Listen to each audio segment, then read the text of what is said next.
नमस्कार साथियों, दिव्य ज्ञान के YouTube चैनल में आपका स्वागत है। मेरा नाम है गिरीश मिश्रा। दोस्तों, आज हम बात करने वाले हैं उत्तराखंड प्राइमरी शिक्षक भर्ती से संबंधित महत्वपूर्ण यहाँ पर अपडेट आई है, उस पर हम बात करने वाले हैं। जिसमें जो है आजकल आपको जैसा कि पता होगा, उत्तराखंड प्राइमरी शिक्षक भर्ती में जो है आवेदन प्रक्रिया लगभग समाप्त हो चुकी है और कितने आवेदन हुए हैं इसके संबंध में आज महत्वपूर्ण अपडेट आई है। तो आइए शुरू करते हैं आज का हमारा वीडियो। तो दोस्तों, देहरादून में एक पद पर 19 दावेदार, जबकि चंपावत में एक पद पर 12 यहाँ पर दावेदार हैं। ऐसा आज के पेपर में आया है। विस्तार से देखते हैं इस खबर पे। बेसिक शिक्षक भर्ती में सबसे ज़्यादा प्रतिस्पर्धा देहरादून और चंपावत में है, जहां देहरादून में 41 पदों के लिए 818 आवेदन आए हैं, वहीं चंपावत में 75 पदों के लिए 960 आवेदन आए हैं। शुक्रवार शाम बेसिक शिक्षक भर्ती के लिए आवेदनों का आंकड़ा भी काफ़ी कुछ साफ हो गया है। यानी कि शुक्रवार यानी कि 5 जो है तारीख को अंतिम डेट थी यहाँ पर आवेदन फॉर्म को जो है डीओ कार्यालय तक पहुँचाने की। तो लगभग सभी आवेदन पत्र यहाँ पर डीओ ऑफिस तक पहुँच गए हैं। उसके बाद सरकार द्वारा ये आंकड़ा निकाला गया है। तो सबसे ज़्यादा यहाँ पर कंपटीशन देहरादून में और चंपावत में है, ऐसा देखने में यहाँ पर मिला हुआ है।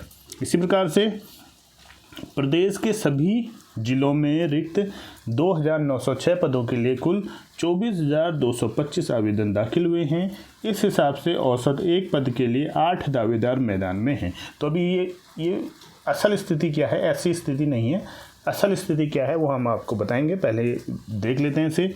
यदि जिलावार आंकड़े देखे जाएं तो सबसे ज़्यादा प्रतिस्पर्धा दून और चंपावत में रहने की आवश्यकता है। अब हम बात करते हैं कि रिक्त पद और आवेदन के लिए जो यहाँ पर प्रॉपर यहाँ पर डिटेल्स आई हैं। जैसे पौड़ी जिला है, यहाँ पर रिक्त पदों की संख्या 304 और आवेदन हुए हैं 2150, यानी कि एक पद पर लगभग 8 आवेदन यहाँ पर आए हैं। इसी प्रकार चमोली की बात करते हैं, 446 रिक्त पद हैं और आवेदन आए हैं 2198। अगर हम बात करेंगे तो लगभग 6 गुना यानी कि 6 आवेदन एक पद के सापेक्ष यहाँ पर आए हुए हैं। इसी प्रकार रुद्रप्रयाग की बात करते हैं तो 182 रिक्त पद हैं, आवेदन हुए हैं 1736, यानी कि 9 पदों पर लगभग 9 आवेदन प्रत्येक पद के लिए यहाँ पर आए हैं। इसी प्रकार टिहरी 315 रिक्त पद हैं और लगभग आवेदन आए हैं 2073, यानी कि हम बात करेंगे तो लगभग ये भी लगभग 6 आवेदन प्रत्येक पद के सापेक्ष हैं। इसी प्रकार उत्तरकाशी में आप देख सकते हैं 226 रिक्त पद हैं और 1701 आवेदन आए हैं। तो इसमें भी हम अगर देखें तो लगभग 7 आवेदन प्रत्येक पद के सापेक्ष यहाँ आए हैं। देहरादून में सबसे ज़्यादा है 41 यहाँ पर पद हैं और 818 यहाँ पर आवेदन हुए। तो लगभग यहाँ पर ये आंकड़ा लगभग 20 पदों के हिसाब से पहुँचता है कि 20 आवेदन प्रत्येक पद के लिए यहाँ पर जो है आवेदन हुए। इसी प्रकार हरिद्वार में बात करते हैं 184 पद हैं और 2312 यहाँ पर आवेदन हुए हैं। तो यहाँ पर भी ये आंकड़ा लगभग 12 से 13 आवेदन प्रत्येक पद के सापेक्ष हैं। नैनीताल की बात करते हैं तो यहाँ पर रिक्त पद 190 हैं और 2390 आवेदन यहाँ पर हुए हैं। लगभग 12 आवेदन प्रत्येक पद के सापेक्ष यहाँ पर भी हुए हैं। इसी प्रकार अल्मोड़ा की बात करते हैं, अल्मोड़ा में 142 पद हैं और 1889, यानी कि लगभग यहाँ पर भी 12 आवेदन प्रत्येक पद के सापेक्ष आए हैं। बागेश्वर की बात करते हैं, बागेश्वर में 190 पद हैं और 1752 आवेदन आए हैं। तो यहाँ पर भी 9 आवेदन प्रत्येक पदों के सापेक्ष आए हैं। चंपावत की बात करते हैं तो पोस्ट यहाँ पर 75 हैं और 960 यहाँ पर फॉर्म आए हैं। तो लगभग यहाँ पर भी 13 से 14 आवेदन प्रत्येक पद के सापेक्ष हैं। पिथौरागढ़ कुमाऊं में जो सबसे ज़्यादा सीटें हैं 326 यहाँ पर सीटें हैं और 1885 आवेदन यहाँ पर हुए हैं।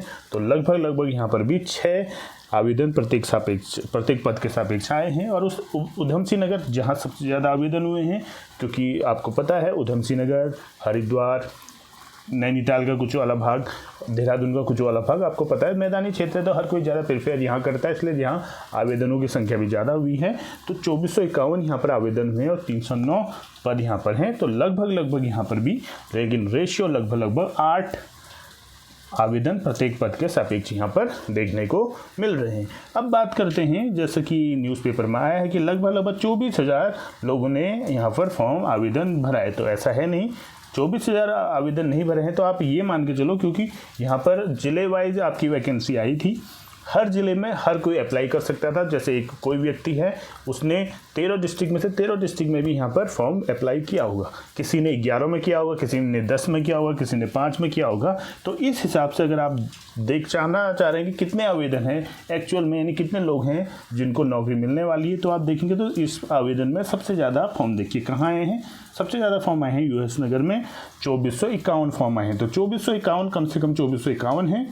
और इसमें अगर कुछ लोगों ने यहाँ पर जो है हर ज़िले से अगर अप्लाई नहीं किया है, उनको हम अगर जो संख्या जोड़ें तो लगभग 2600 से 2700 के करीब यहाँ पर लोगों ने अपने फॉर्म को भरा हुआ है। अब ये 2600 से 2700 लोग भी सब अपने आप में फेयर नहीं है। क्यों नहीं है वो भी आपको बताते हैं। सबसे पहले इसमें कुछ यहाँ पर बीएड अभ्यर्थियों ने भी जो है इस फॉर्म को अप्लाई कर दिया है, जैसा हमें सुनने में आ रहा है।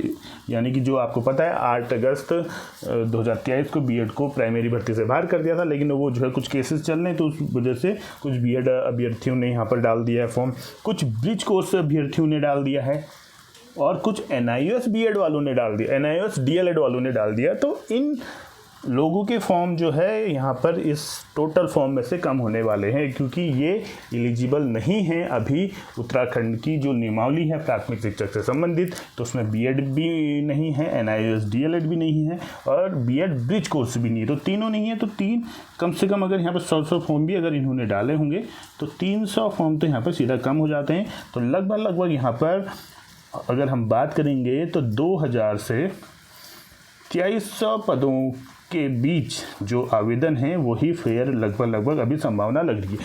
फाइनल डाटा कब आएगा, इसमें जो प्रत्यावेदन आता है उसके बाद ही पता चलता है कि लगभग स्थिति क्या है। लेकिन फिलहाल जैसी स्थिति लग रही है उसमें से के अनुसार 2000 से 2300 के ही आसपास यहाँ पर फेयर जो है यहाँ पर फॉर्म हो सकते हैं। अब इसमें भी कुछ ऐसे भी होता है कि इनका टीटी पास नहीं होता है, किन्हीं ने जैसे जो बॉर्डर वाले डिस्ट्रिक्ट हैं, यूपी वाले अन्य राज्यों से जो है यहाँ पर अप्लाई कर देते हैं, उनके पास यहाँ का स्थायी निवास नहीं होता है, तो इसमें और कम होने की संभावना भी है।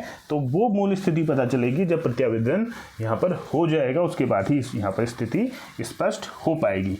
तो क्या बात उठती है कि बीएड मान्य है, तो अभी नियमावली के अनुसार बीएड मान्य नहीं है। एनआईओएस डीएलएड मान्य है, अभी नियमावली के अनुसार नहीं है। और इसी प्रकार ब्रिज कोर्स मान्य है, तो अभी जो है अभी की स्थिति के अनुसार तो नहीं है, क्योंकि इनके केस अभी भी आपको पता होगा जैसे न्यायालयों में चल रहे हैं, हाई कोर्ट में चल रहे हैं, ब्रिज कोर्स का भी चल रहा है और एनआईओएस डीएलएड का भी चल रहा है। तो वैसे लगभग ये बाहर हो चुके हैं, लेकिन फिर भी अभी न्यायालयों में ये केसेस चल रहे हैं। तो हो सकता है आने वाली स्थिति भविष्य में हो भी सकते हैं, नहीं भी हो सकते हैं, वो तो भी बात की बात है। लेकिन अभी की स्थिति के अनुसार बीएड भी अप्लाई नहीं होगा, एनआईओएस डीएलएड भी अप्लाई नहीं होगा और ब्रिज कोर्स भी अप्लाई नहीं होगा इसमें। तो इसी के संबंध में यहाँ पर एक और न्यूज़ है कि प्राथमिक शिक्षकों की नियुक्ति से पूर्व सार्वजनिक होगी मेरिट लिस्ट। तो यहाँ पर धन सिंह रावत जी का कुछ बयान है, इस पर बात करते हैं। 24,000 से ज़्यादा आवेदन यहाँ पर मिले हैं बेसिक शिक्षकों के 2906 पदों के लिए। तो 24,000 का आंकड़ा कैसे है, वो आंकड़ा ऐसे है कि हर जिले की अगर आप काउंट करेंगे तो लगभग 24,000 है। तो ऐसा, लेकिन कैंडिडेट 24,000 नहीं है, कैंडिडेट कम है, क्योंकि उन्होंने अलग अलग डिस्ट्रिक्टों में भरा हुआ है। तो वो आवेदनों की टोटल संख्या की यहाँ पर बात हो रही है। इसी प्रकार भर्ती के लिए आवेदन का वक्त समाप्त हो चुका है।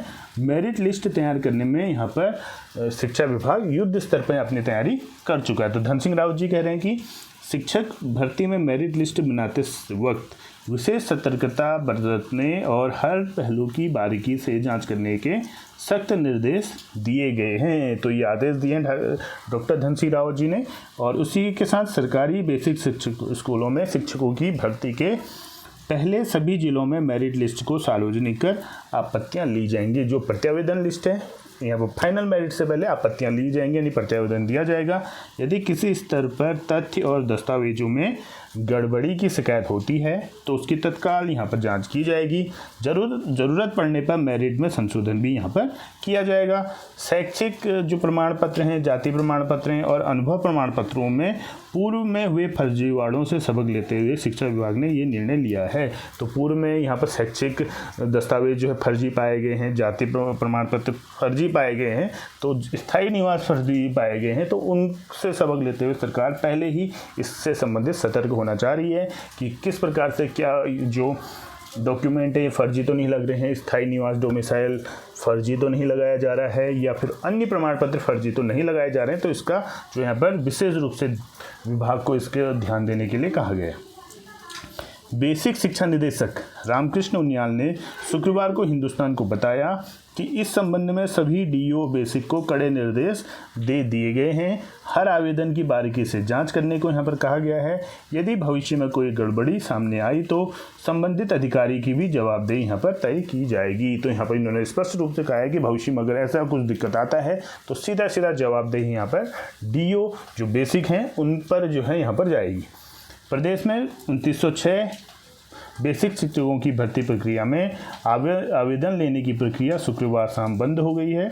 उनियाल ने बताया कि अब अभ्यर्थियों के आवेदन पत्रों की जांच कर मेरिट बनाई जाएगी।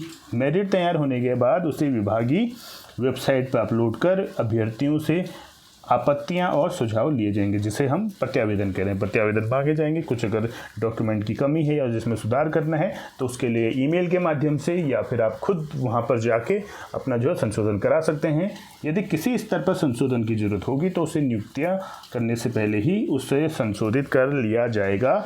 इसके बाद एक ही दिन सभी स्थानों पर काउंसलिंग करते हुए अभ्यर्थियों का चयन किया जाएगा। तो इस बार सबसे महत्वपूर्ण चीज़ यही है कि एक ही जगहों पर सभी स्थानों पर, यानी कि जैसे 13 ज़िले हैं तो 13 ज़िलों में एक ही दिन जो है यहाँ पर काउंसलिंग होगी, जिससे कि अभ्यर्थी एक से ज़्यादा जगहों पर जो है यहाँ पर काउंसलिंग नहीं करा पाएगा और वो ज्वाइनिंग एक ही जगह पर लिया जाएगा। तो एक अच्छा कदम ये हो सकता है कि एक ही दिन सभी ज़िलों की जो है काउंसलिंग अपने अपने निर्धारित स्थानों पर यहाँ पर कराई जाएगी। तो बहुत अच्छा मौका है। यहाँ पर बहुत समय बाद लगभग 2018, 2020, 2021 से भर्ती प्रक्रिया लटकी हुई थी।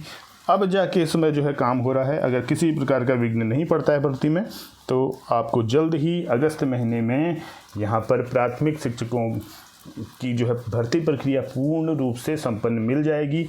यहाँ के स्कूलों को शिक्षक मिल जाएंगे, जिसके कारण यहाँ पर राज्य की शिक्षा व्यवस्था सुचारू रूप से चल जाएगी और जो है सभी का इसमें फ़ायदा होगा। तो देखते हैं, अगर किसी प्रकार का जो है यहाँ पर बीच में रोड़ा नहीं पड़ता है तो ये भर्ती प्रक्रिया पूरी हो जाएगी, ऐसा लग रहा है। तो आगे देखते हैं इस पर क्या होता है। जैसे ही नई खबर आती तो आपको वीडियो के माध्यम से हम बताएंगे। तो मिलते हैं अपने नई वीडियो के साथ, तब तक के लिए धन्यवाद। जय हिंद, जय भारत, जय उत्तराखंड।